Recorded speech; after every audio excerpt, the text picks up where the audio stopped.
अस्सलाम वालेकुम everyone, welcome back to my channel. I hope you all are doing well. Today I am going to make pizza.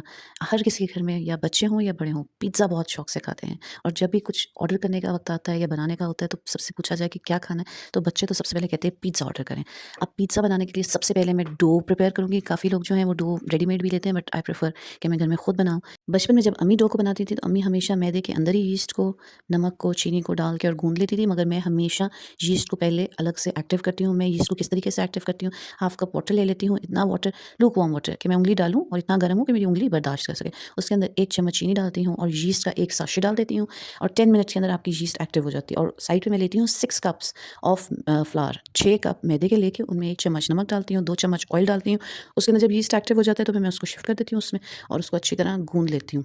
बहुत ज़्यादा भी नहीं गूँधना, मगर अच्छा सा गूँध के उसको क्लिंग कर लें, उसके ऊपर कपड़ा डाल दें और उसको किसी गर्म जगह पे रखें। मैं क्या करती हूँ कि मैं जो हूँ उसको क्लिंग करके जाके अपने हस्बैंड की गाड़ी की बैक सीट के ऊपर जाके रख देती हूँ। गाड़ी बाहर पार्क हुई हुई होती है और गाड़ी जो होती है वो अच्छी खासी गर्म हो जाती है, तो आप देखेंगे कि विदिन 1 आवर और 2 आवर आपका डो जो है वो इतना अच्छा प्रिपेयर हो जाएगा। फिर आप उसको फिर से लेके आएँ, उसको थोड़ा-सा गूँदें, उसको तैयार करें। अब आपके सामने है मेरे 3 पेड़े बन चुके हैं। 6 कप मैदे में मैंने 3 पिज़्ज़ाज़ बनाऊँगी और अच्छे खासे बड़े पिज़्ज़ाज़ हैं मेरे। मार्केट में ये पिज़्ज़ाज़ लार्ज पिज़्ज़ाज़ होते हैं। पिज़्ज़ा बन रहा है और ज़ोया ना जॉइन करे। ज़ोया आ गई है, ज़ोया ने आते साथ कहा है, "मामा मैं तो डो को रोल करूँगी और पिज़्ज़ा आपके साथ प्रिपेयर करूँगी, आपकी हेल्प करूँगी।"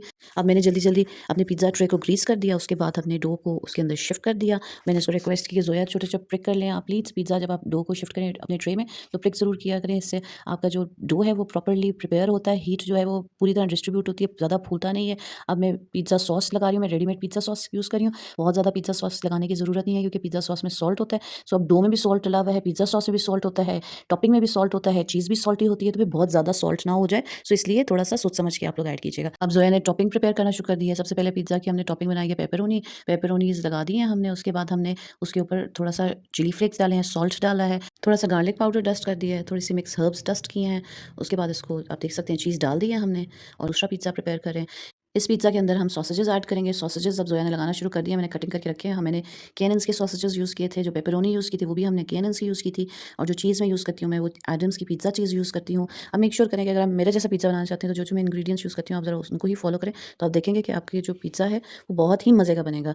अब सॉसेजेस ऑलमोस्ट सारे लगा दिए हैं। सारे सॉसेजेस लगाने के बाद एक दफ़ा फिर से हर्ब्स को हम डस्ट करेंगे, सॉल्ट्स डस्ट करेंगे, उसके बाद हम लोग रेड चिलीज़ डाल देंगे, उसके अलावा हम लोग मशरूम्स डालेंगे, ऑलिव्स डालेंगे, चीज़ ऐड करेंगे। और आप देख सकते हैं मेरा एक पिज़्ज़ा रेडी हो चुका है और अब मैंने दूसरा पिज़्ज़ा भी अपना ओवन के अंदर रख दिया है और थोड़ी देर में वो भी तैयार हो जाएगा। आई होप आप लोग एन्जॉय करेंगे। बहुत मैं थिन क्रस्ट बनाती हूँ हमेशा और उसको प्रॉपर्ली कट करें। सॉसेज पिज़्ज़ा भी रेडी हो गया है, चीज़ पिज़्ज़ा ओवन में है। Thank you so much for watching.